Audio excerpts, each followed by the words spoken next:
There are 15 expenses sitting inside your everyday life right now, and together, they are quietly pulling somewhere between $10,000 and $15,000 out of your hands every single year. Here's the part that is hard to hear. None of them feel like mistakes. They feel like the completely normal cost of being a busy, functioning woman in 2026. The bottled water on your counter, the gym membership on your card, the subscriptions you forgot you even had, the credit card balance you tell yourself you will handle next month. You are not reckless with money. You are not living beyond your means in any obvious way. You are just doing what everyone around you is doing. Until one afternoon you sit down with 2 months of bank statements, a highlighter, and a quiet, creeping sense of dread, and you start counting. What you find will not just surprise you. It will change the entire way you think about your money, your habits, and what is actually standing between you and the financial life you have been working toward for years. By the end of this video, you're going to know exactly which of these 15 things are yours and what each one has quietly cost you. Some of these numbers are going to sting. A couple of them might make you feel a flash of anger. That is okay. That flash is useful. Before we dive deeper, let us know in the comments where you're watching from. We'd love to hear from you, and don't forget to hit that subscribe button so you never miss any of our upcoming videos. If you have a steady income, a budget you mostly follow, a genuine desire to build something real with your money, you are not irresponsible. You are not careless. You are exactly who most personal finance content ignores, a woman who is doing most things right and still wondering why it never quite feels like enough. These 15 habits are why. And the good news is that every single one of them is completely fixable once you can see it clearly. So let's start right where most of it begins, in your own kitchen. Number 1. Bottled water. Maybe you buy a case of water every single week. 24 bottles stacked beside your pantry because you genuinely believe it is cleaner and safer than what comes out of your tap. You are wrong. And the marketing has done its job perfectly. The Environmental Protection Agency holds public tap water to stricter, more frequent testing standards than the FDA applies to bottled water. A huge share of what fills those plastic bottles is simply municipal tap water run through a basic filter, sealed, slapped with a label showing a glacier or a mountain spring, and marked up to an almost unbelievable degree. Here's the math. A single bottle from a convenience store works out to somewhere between $7 and $12 a gallon. The water from your own faucet costs a fraction of 1 penny per gallon. You are paying hundreds of times more for the exact same molecule inside a piece of plastic you will hold for 90 seconds and throw away. $3 a day, barely 2 bottles, quietly adds up to around $1,100 a year. A $20 filter pitcher and a single refillable bottle would replace nearly all of it. And if you took that $1,100 a year and invested it in a simple index fund instead, at a normal long-term market return, over 30 years it would grow past $110,000. That is what convenience from your own sink actually costs. Number 2. Premium gas in a regular engine. If you drive a perfectly ordinary car, and every time you pull up to the pump, you reach for the premium button, it feels responsible. Like you are taking care of something you worked hard to own. AAA ran both regular and premium fuel through engines designed for regular, carefully measuring horsepower, fuel economy, and emissions across every condition, and found no meaningful improvement in any category at all. The word premium is doing something psychological, not mechanical. Premium simply means higher octane. Octane describes how strongly fuel resists pre-ignition in high-compression engines that were specifically engineered to need it. Pour it into an ordinary engine, and there is no extra power to unlock because the engine was never designed to use it. Roughly 70% of vehicles on American roads run perfectly on regular. And yet millions of drivers reach for the expensive button anyway, guided by a feeling that pricier must somehow be kinder to the car. AAA estimates this single misunderstanding drains American drivers of around $2.1 billion a year. Premium could be quietly adding close to $200 a year to your fuel bill in exchange for absolutely nothing. Open your glove box. Read the owner's manual. If it says regular, switch today. That is the only thing you need to do. Number 3. Extended warranties. You are standing at a register buying a laptop, a television, or a refrigerator. A friendly voice asks whether you would like to protect your purchase for just a few extra dollars a month. It sounds careful, responsible, like the mature thing to do. It is one of the most profitable products that store sells, and that profit is built entirely on top of your fear of the unknown. Two forces work against the extended warranty every time. The manufacturer's warranty already covers the early window when genuine factory defects surface. And the failures the extended plan is supposed to cover tend to arrive much later, if they arrive at all. When something finally does break, the repair often costs less than the warranty itself. Retailers push these contracts aggressively for a simple reason. The overwhelming majority of customers never file a single claim. The money you handed over simply evaporates into the store's margin. Your cleaner move? Decline the plan. Take that money and set it aside in your own account as a self-funded repair fund. Most of the time, nothing breaks, and you keep every dollar. On the rare occasion something does fail, you pay for it out of a pot that, across all your purchases over the years, is almost always larger than every warranty would have cost you combined. Number 4. Brand names when generics do the same job. This is one of the most expensive habits hiding in plain sight on every single grocery run. And it is built almost entirely on packaging, familiarity, and childhood memory. Start with medicine because there the gap is impossible to argue with.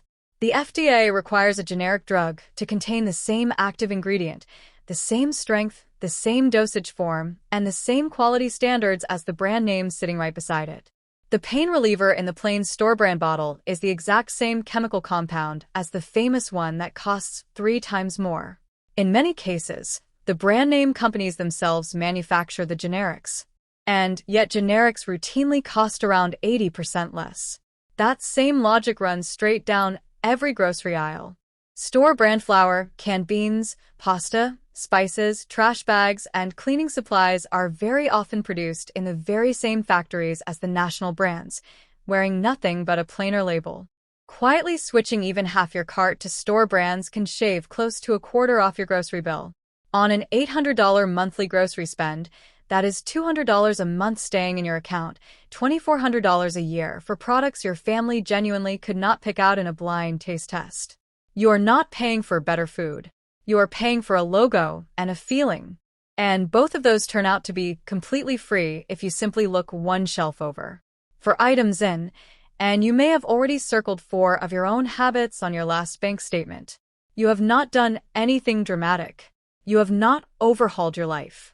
You have just started seeing what has always been there, hiding inside perfectly ordinary decisions. And the number growing in the margin is starting to feel significant. 4 more to go before we hit the one that hits the hardest. Stay with me. Number 5. The gym membership you are not using. There is zero judgment in this one because nearly every woman has lived it. You signed up with genuine momentum behind you. You went hard for about 3 weeks. Then real life swallowed the habit whole, and that $60 charge kept hitting your card with perfect, indifferent regularity. The average gym membership now runs around $60 a month. Roughly half of all new members stop showing up within the first 6 months. Industry estimates suggest the large majority of memberships go mostly or completely unused.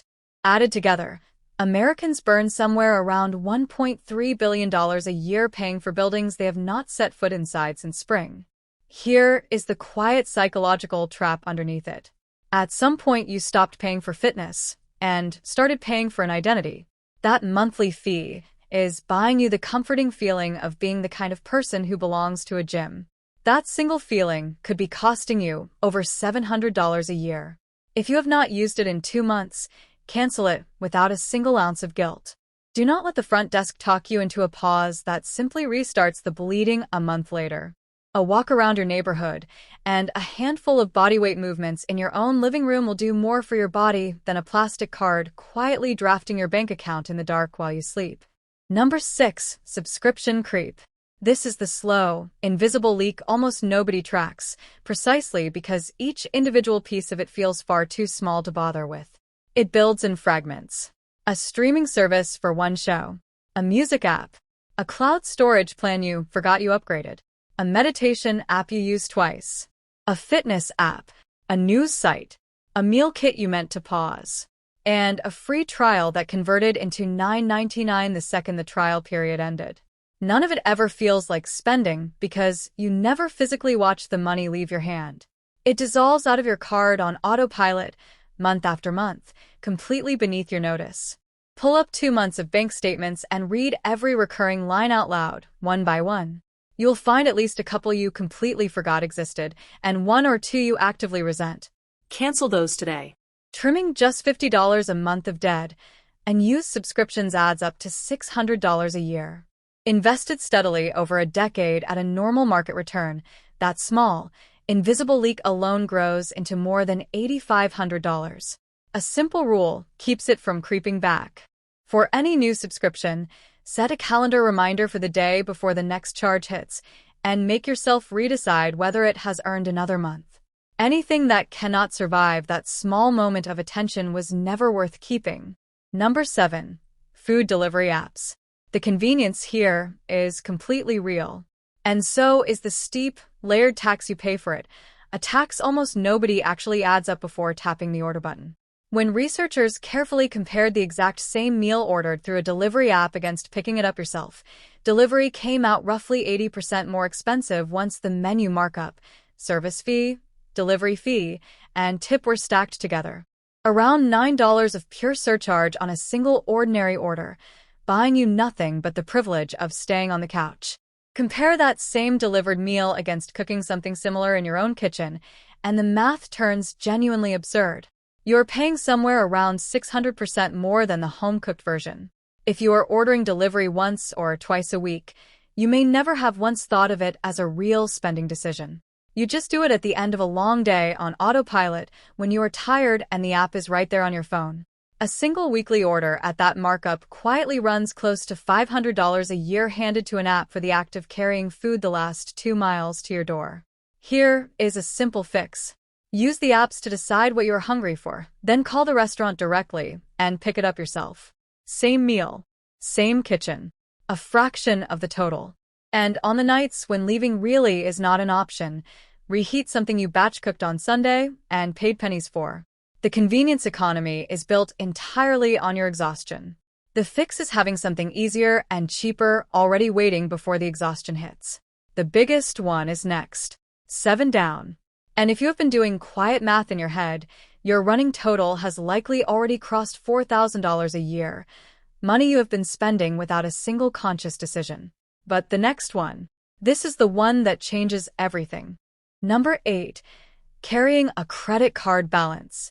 This is the single heaviest item on this entire list. And it hides in plain sight because the card itself is not the villain. Americans are currently holding about $1.25 trillion in credit card debt. The average interest rate on balances carrying a charge sits at roughly 21.5% in 2026, with newer cards landing closer to 24%. These are sitting near the highest rates ever recorded.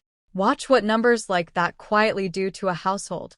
Carry just $1,000 for a single year, and it costs you about $220 in interest, on top of whatever you originally bought.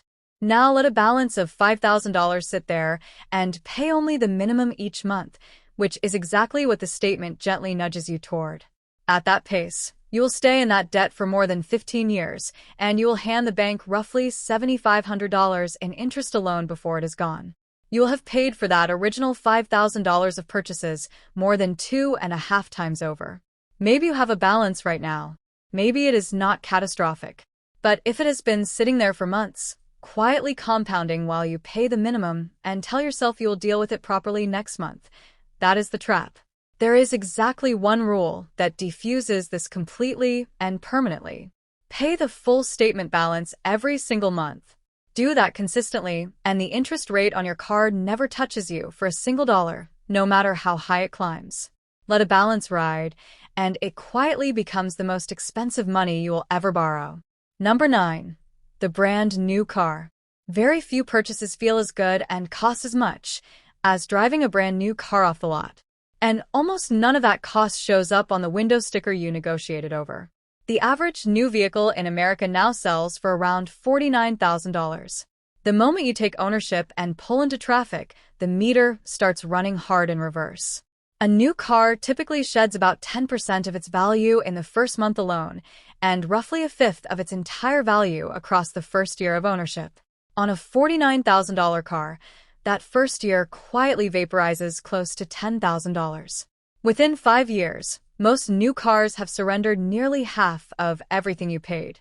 That is around $24,000, gone for no reason other than the passage of time and the turning of an odometer. Nobody stole it. No accident caused it. The car simply stopped being new, and the market repriced it the instant someone else's keys touched it. A well-maintained used vehicle, one where some previous owner already absorbed that brutal first year of depreciation on your behalf, will carry you to the exact same destinations in the exact same comfort. And you keep the enormous difference in your own pocket. The new car smell is, dollar for dollar, the single most overpriced fragrance on the planet. Number 10. Bank overdraft and junk fees. Think about how strange this one truly is. Your own bank, the institution you trust to hold your money safely, has quietly built an entire revenue stream out of charging you small, steady, almost entirely avoidable penalties. The average overdraft fee now sits around $27 per slip. And the genuinely cruel part of the design is that they cascade, hitting you several times in a single unlucky afternoon if a few transactions clear at once. Then there is the out-of-network ATM fee, now averaging almost $5 just to touch your own cash at the wrong machine. And the monthly maintenance fee, which can run anywhere from $5 to $16 purely for the privilege of the account continuing to exist. Taken one at a time, each looks trivial. Stacked across millions of households, they are enormous. In a recent year, Americans paid more than $12 billion in overdraft and related fees alone. The genuinely good news? This entire category is the easiest one on this whole list to drive straight to zero. A large number of online banks and credit unions charge no monthly maintenance fee, no overdraft fee, and many even reimburse out-of-network ATM costs. Switch to one of them, turn on a low-balance text alert, and link a savings account as an automatic backstop, and these fees simply stop appearing on your statement forever. It takes about 20 minutes to switch. You should never have to pay your own bank for the basic privilege of letting it be your bank. Number 11. Buying cheap twice. There is an old idea sometimes called the boots theory, and it quietly explains why being short on money can be so brutally expensive in the long run. When cash is tight, you buy the cheapest version of whatever you need because it is the only thing within reach in that exact moment. Then it wears out, and you buy it again. And again. Picture a $40 pair of boots that falls apart every year or two. Over a decade, you might buy 5 separate pairs, spending $200 total, while spending most of that decade in boots that are halfway to ruined. A genuinely well-made $200 pair could carry you through that entire decade and keep your feet dry the whole way. The cheaper option was never actually cheaper. It just sliced the cost into smaller, more frequent pieces, so you never quite notice the total leaving your wallet. Look at your kitchen tools, your shoes, your everyday basics. The keyword is constantly. For something you reach for every single day, the only honest measure of value is the cost spread across its entire working lifetime. One solid, well-researched purchase almost always wins over 5 fragile, cheap ones both in money and in the quiet daily frustration of using something that is already starting to fail. Number 12. Mindless spending as an emotion regulation tool. This one is harder to talk about, but it might be the most important one on this list. There is a specific kind of spending that has almost nothing to do with needing or even wanting the thing you are buying. It happens at the end of a draining day. After a difficult conversation. When something feels off but you cannot quite name what it is. You pick up your phone, open an app, and something lands in your cart. Or you stop into a store on the way home and walk out with 3 things you did not go in for. Research consistently shows that women are more likely than men to use shopping as a coping mechanism for stress, anxiety, and emotional exhaustion. Not because of some flaw, but because the entire retail and digital advertising industry is engineered, down to the pixel, to intercept you in exactly those moments. Try tracking it for 1 month. Every purchase you make within 2 hours of feeling stressed, overwhelmed, or tired. The total may surprise you. Not catastrophic, but real. Consistent. A slow, Quiet leak attached not to a habit but to a feeling. The fix is not willpower. It is a pause. A 24-hour rule on any non-essential purchase over a certain amount. In that window, the emotional urgency almost always fades, and the thing either still makes sense or it quietly loses its appeal. Most of the time, it loses its appeal. Number 13, daily coffee shop spending. You already know this one is on the list. Everyone does. And the reason it keeps appearing is that it genuinely adds up in ways that are easy to dismiss one purchase at a time. $6 a day, a latte and a snack, runs to around $2,100 a year. That is not a judgment about coffee. That is math. And the math only becomes meaningful when you hold it against something you actually want. The question worth asking is not whether coffee is worth $6. The question is, what am I actually choosing when I make this choice every single day? $2,000 a year is a plane ticket, 3 months of an emergency fund, or a meaningful contribution towards something you have been telling yourself you will start saving for someday. Not every daily expense needs to be cut. But every daily expense deserves to be chosen consciously, on purpose, rather than happening on autopilot. Number 14, underusing what you already own. This one is quiet, easy to miss. But it might be one of the most common forms of invisible financial waste. Most American households are sitting on hundreds, sometimes thousands, of dollars worth of items that are being used occasionally or not at all. Clothes with the tags still on. Kitchen appliances in the back of a cabinet. Books never opened. Tools bought for one project, used once, then stored. Exercise equipment being used as a coat rack. Do a single walkthrough of your home with a notepad. Add up the items you have purchased in the last 2 years and used fewer than 3 times. The number may stop you cold. Not because you made bad purchases, but because you have never once added up what you are actually using versus what you are simply storing. The habit shift is simple. Before buying something new, ask yourself honestly, will I actually use this consistently, or am I buying the idea of using it? That single question, asked every time, will save you more than almost any budget cut you could make. Number 15, not investing small amounts because you feel it's too small.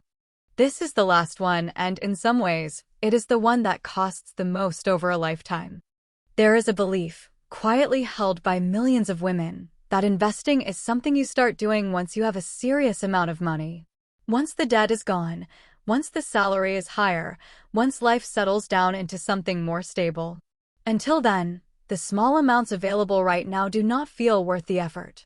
That belief is one of the most expensive financial myths you can carry. At a 7% average annual return, the rough long-term average of a basic index fund, $100 a month invested starting at 34 grows to around $240,000 by the time you are 65. The same $100 a month starting 10 years later at 44 grows to only around $117,000. The 10-year delay cuts the outcome nearly in half. Not because the amounts changed. Because time is the ingredient that cannot be replaced. The amount does not need to be impressive to be important. $20 a month, invested consistently and left alone, does something. $50 does more. $100 does something genuinely life-changing over the horizon of a working lifetime. The smallest amount you can start with today is worth more than the perfect amount you plan to start with someday. Sit with your own version of that legal pad for a moment. Not the worst-case version. Just your version. Your real habits. Your real numbers. Your real year. For most women going through this list honestly, the total lands somewhere between $8,000 and $15,000. Not from recklessness. Not from ignorance. From 15 habits that each look on their own, like the completely reasonable cost of being a functioning adult in 2026. Stacked together, they're quietly standing between you and everything you have been working toward. You do not need to overhaul your life today. Make 5 decisions. Cancel 2 or 3 subscriptions. Switch banks. Set up a small automatic investment for the first of next month. Small, clean, specific. That is how it works. Not one dramatic transformation, 15 small, honest decisions. One at a time. If this video helped you see even 2 or 3 of your own, share it with a woman in your life who deserves to see the same thing. Drop your biggest takeaway in the comments. I read every single one. And next week, I am going to show you exactly where that recovered money should go and what it is already doing for women who made that shift. I will see you there.